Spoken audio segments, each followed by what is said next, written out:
Legally in Love, written and narrated by C. Taylor, edited to meet YouTube guidelines.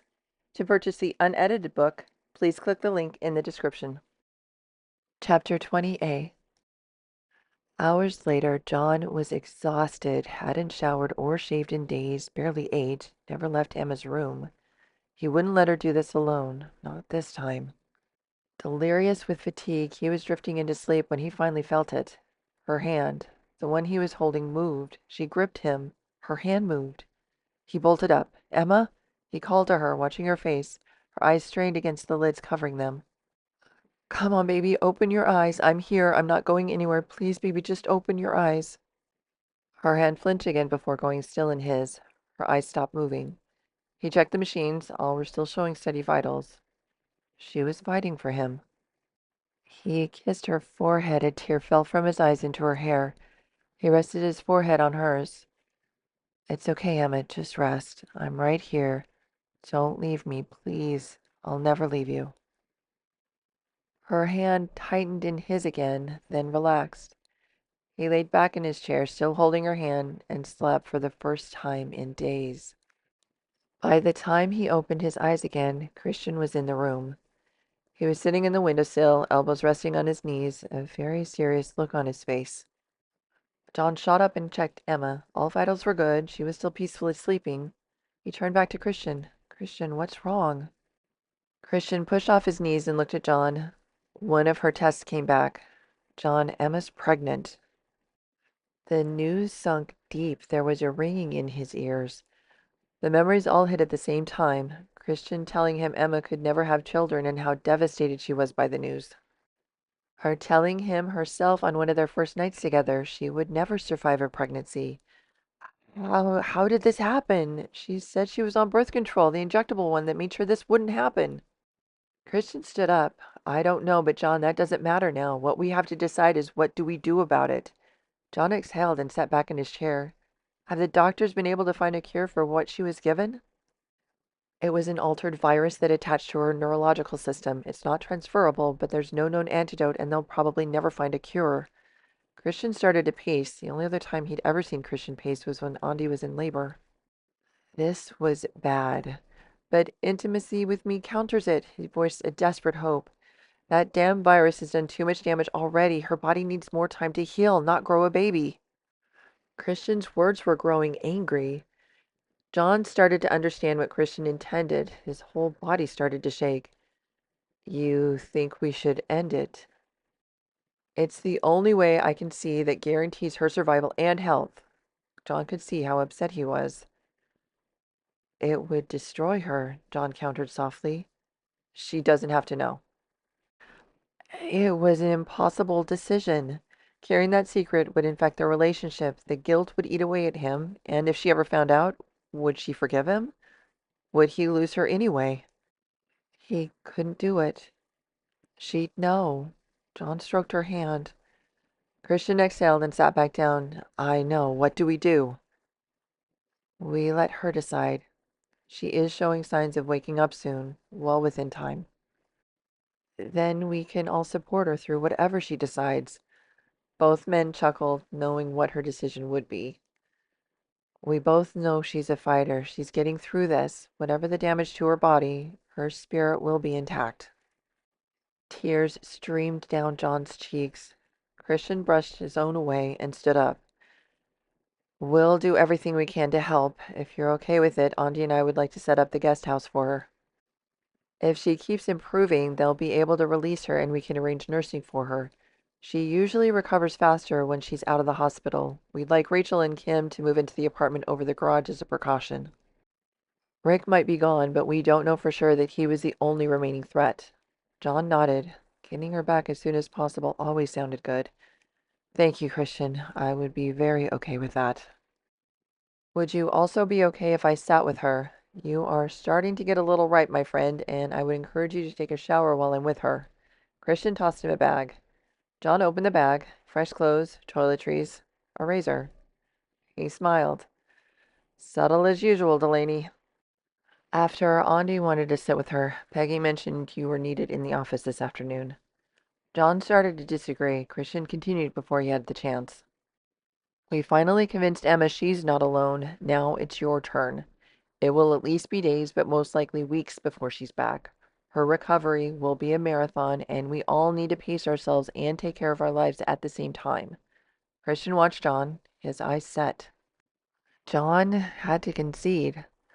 I know you're right, but I hate that you're right. I'll go clean up. John went to the bathroom.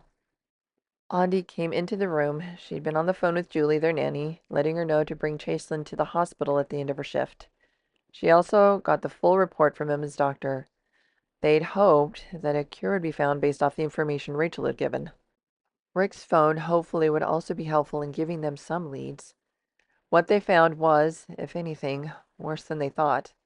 The virus was incurable, but the doctors now knew how to detect it. A request to include it in tox screenings to verify other victims of the virus was submitted. The impact of her pregnancy was a complete unknown. They at least knew how to counter the effects of the virus, but how much was needed or how long she could go without it? There were too many questions and not enough answers. If only she could have gotten her hands on Rick. Emma ended him fast out of necessity, but he got off way too easy. Auntie came around her bed, ran her hand across Christian's back, and sat on his knee as he guided her. She pulled him in to hold him close. I told her over and over that I was grateful she found you. What I never told her was I was sorry I left her alone when I started high school that led her to feeling like she needed to find someone online. I knew Mom and Dad always focused on me. She was so young. Christian's voice broke. Auntie hugged him tighter. I hate this happened to her too, but I'll always be grateful we met. I needed her, Christian.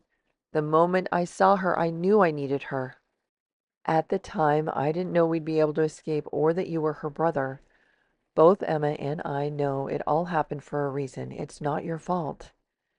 How could someone do this? How could he do this to her, Auntie, or what happened to you? We both know there are horrible people out there. We've worked to be able to counter any of them. Now that we're all together, they don't stand a chance. We'll get her through this, and just imagine how cute this little baby will be. Kristen chuckled, nodded, and took a deep breath. John already agreed to let us take Emma home. Now all we have to do is figure out a way to make sure they never leave. You are very good. That should be a piece of cake, Auntie agreed. Both made sure the shower was still going in the bathroom. We agreed the four of us needed to stay close. John can move his office into our main building, same with Emma's. No one goes anywhere alone, not after this, not anymore. We should schedule taking Declan and David to their classes with them. I think they would do well spending more time with all of us too. We might need to expand the guest house then. Are we planning their lives a little too much? Andi was still rubbing his back. Christian looked back at Emma. I didn't interfere for years. So far they seem to be doing much better with a little strategic meddling. Andi smiled. Well, I can't complain. You're giving me back my best friend. It about made me want to scream at how much she was pulling back from life, and especially me. She looked back at Emma. The doctor recommended if she tries to carry the baby that they do a cesarean section as soon as the baby is viable outside the womb. I thought I would ask just in case John was against it before she wakes up. Christian exhaled and rubbed his neck as he sat back. I can't lose her, Andi. Second to you, I just can't lose her. Andi kissed his head. I know, me either. Not sure how she thought she would just disappear. John stepped out of the bathroom. He looked a lot less pale and more refreshed, facial hair nicely trimmed, definitely less feral. That's much better, John. Christian tells me you'll be going to the office this afternoon. We've got her. Let us know if there's anything you need. John looked at Emma. He looked lost. Thank you. I'll be back right at 5:30. He lingered a little longer, just looking at Emma. Take care of her. It was a plea, even though he knew they would. Neither took offense. Of course. He still lingered. I hate seeing her like this. His emotions caused a break in his words. I know. Christian stood carefully, making sure Andi was fine, and walked over to John. He embraced the man who so clearly loved his sister. Andi came up behind Christian and hugged them both. They all worked out a schedule. Emma came home 2 days later. The nurse would work with her during the day. Her responses were stronger, her muscles twitched, and her eyes moved behind their lids more frequently. John still made sure to counter the virus's effects. He missed her moving against him, missed her eyes looking at him, seeing him, the look in them when they were dark with need, darker with cold anger, twinkling in the moonlight, rolling in pleasure. He felt her move when he held her. She was struggling to control the body that held her prisoner. He wished he knew what else he could do. He rested with her and mounted her again once the sun came up. He was braced above her, edited. She opened her eyes. The lids closed quickly but fluttered. Her eyes under them were rolling. Then she relaxed, then opened them again, and there she was. Her eyes focused on his. She gasped in pleasure and smiled at him. John. She smiled at him, spoke his name. Tears broke. He took an emotional breath and dipped to kiss her. She kissed him back. His arms collapsed and closed around her. He braced himself on his elbows against the bed as to not crush her, but he needed to be as close to her as possible, needed to touch as much of her as possible. Her arms went around his back, fingers digging weakly into his back, pulling him closer. She ran her leg up the outside of his leg, both looped around his back. He felt them flex, edited. She needed him, edited. She gasped and strained into him. They were in rhythm, edited. She was his again. They were one, edited. His arms closed around her, kissed her head, tears streaming from his eyes. He could hear her breathing, her body limp but moving and alive. Rachel, she tensed on him. She's fine. She's with Luke and safe. Ah, thank heavens. He felt her relax against him. After minutes of recovery, she finally turned her head to look at him, that beautiful smile and twinkling eyes turned toward him. Best wake up ever. Thank you, babe. He smiled back at her. You're welcome, baby. Her smile weakened. How long was I out this time? 3 weeks and 2 days of sheer pain and agony, but he didn't include that. She took a deep breath. That was the shortest yet. Rachel told you what Rick did? She didn't raise her head. Yes, she let us know. The doctors ran some tests, found it was an altered virus that causes a catastrophic immune response. One of those fun viruses that once you have it, you always have it? His heart squeezed. Not transmittable, but yes, no cure, just me to help. She giggled against his chest. So she told you about the counter to the virus. Yes, been doing what I can to help. I'm sorry, I hate the thought of my favorite thing turning into a duty or a chore. He could hear the sadness start to seep into her words. He had to tell her, so wish he didn't have to. There's something else I need to tell you. She waited. He couldn't get the words out. John, what is it? He took a deep breath. You're pregnant. He saw it in her eyes the instant she understood what he said and what it meant. Her head turned so he couldn't see her face again.